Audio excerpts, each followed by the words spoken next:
La Fundación Jurídica Proyecto Inocencia presenta Voz de Libertad.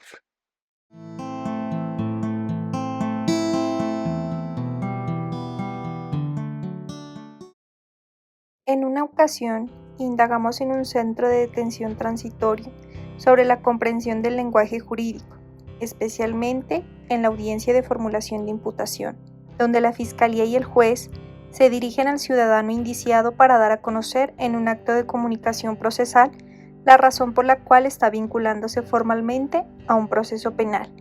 Al respecto, debemos poner en conocimiento de la comunidad jurídica que de las 46 personas que están privadas de la libertad, 11 habían cursado únicamente la primaria, 2 personas eran profesionales, 6 habían terminado la secundaria, 3 no sabían leer ni escribir, y el restante, es decir, 24 personas, se habían retirado de sus estudios antes de alcanzar el grado de bachiller. Nadie, salvo un profesional, había entendido lo que eran los hechos jurídicamente relevantes. La palabra dolo, lo antijurídico y la conciencia de culpabilidad eran palabras que jamás habían escuchado en su vida. La entre comillas adecuación típica y la lectura del delito y la pena, en muchos casos, salvo los reincidentes, habían sido parte de algo incomprensible. La Fiscalía trata de explicar lo que pasaría si acepta cargos, no los acepta o decide guardar silencio, pero esto, en ese escenario, tampoco resulta poco comprensible. Se preguntó entonces si el abogado o la abogada que les había acompañado les había explicado el significado de aquellas expresiones técnicas del lenguaje jurídico. Las respuestas tampoco fueron alentadoras. Para entenderle a un abogado, se necesita saber derecho, contestaron en la gran mayoría.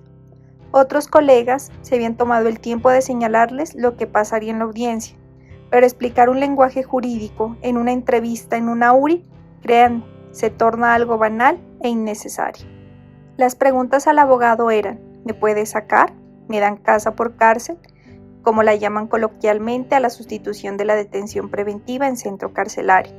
¿Cuánto me quedaría la pena si acepto cargos? Lo que más nos llamó la atención fue una expresión usada por las PPL para saber el tiempo que podrían pagar por la conducta cometida. Los presos se decían entre ellos: ¿cuánto te leyeron?, refiriéndose a la pena mínima y máxima a imponer, que es la lectura de la consecuencia jurídica de la conducta, refiriéndose con temor al máximo y pensando si el mínimo sería aplicable a su caso. Luego de la imputación, el juez pregunta al procesado, luego de la asesoría del abogado, ¿entendió los hechos que se le narraron? ¿Entendió los delitos que se le imputaron? ¿La adecuación de los cargos jurídicos? ¿La adecuación de la conducta? ¿Entendió la pena que tenía las conductas jurídicas que se le atribuyen? Sí, las preguntas son contestadas que sí.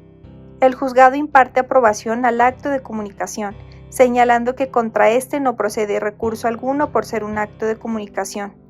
Si el procesado dice que no, el regaño va para el defensor, porque tenemos que fungir como una especie de intérpretes entre el lenguaje técnico y el grado de comunicación que tenga el procesado para darle a entender lo que dijeron en el acto de comunicación. Rara vez hemos encontrado que un procesado conteste que no entendió. Nos dijeron las PPL, abro comillas, es que toca decir que sí para no complicar más las cosas.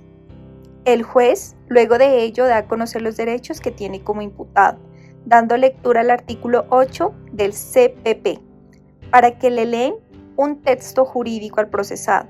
Si en el 99% de los casos no tiene formación jurídica que le permita comprenderlos. ¿Qué es un juicio concentrado para una persona que no ha cursado más allá de tercero de primaria? La respuesta fue: en esta parte, el abogado les dijo que tenían que decir que sí, que eran sus derechos, entonces tenían que decir que sí los entendía. Finalmente, preguntan si acepta o no acepta los cargos y le informan que no podrá retractarse. ¿Qué es la retractación? Echarse para atrás, dijeron 6 o 7 personas. Explican las consecuencias jurídicas de aceptar los cargos y de todo esto. Se presume que el abogado brindó una clase académica, al menos sumariamente, para darle a entender a la persona sobre todos los interrogantes que se les formularían en esa oportunidad. Difícil, ¿verdad? Solo comparamos lo anterior con lo siguiente. paciente con polidactilia praxial bilateral tipo 4, asociada a ectrodactilia longitudinal con sindactilia cutánea e interdigital, posiblemente secundaria a una displasia ectodérmica anhidrótica con hipohidrosis y alteraciones dentales. ¿Entendiste? Llamemos a un médico para que le explique a ver si se entendió. Es difícil comprender algo que tiene un lenguaje técnico del cual pocos están apropiados. Nuestra conclusión es simple y valga el pleonasmo. Simplifiquemos la imputación si es un acto de comunicación. Debe ser entendible, pero el entendimiento no debe estar dado por la traducción que tiene que hacer el defensor. Hace poco, un gran maestro enseñaba: el derecho es la razón práctica, pero muchas veces los aspectos teóricos hacen que materialmente las personas queden desconectadas en este acto de comunicación que resulta siendo ininteligible, aunque formalmente las actas dicen lo contrario. Esto es Voz de Libertad. Voz de Libertad es una producción de la Fundación Jurídica Proyecto Inocencia. No olvides compartir este contenido y suscribirte a nuestros canales y redes sociales.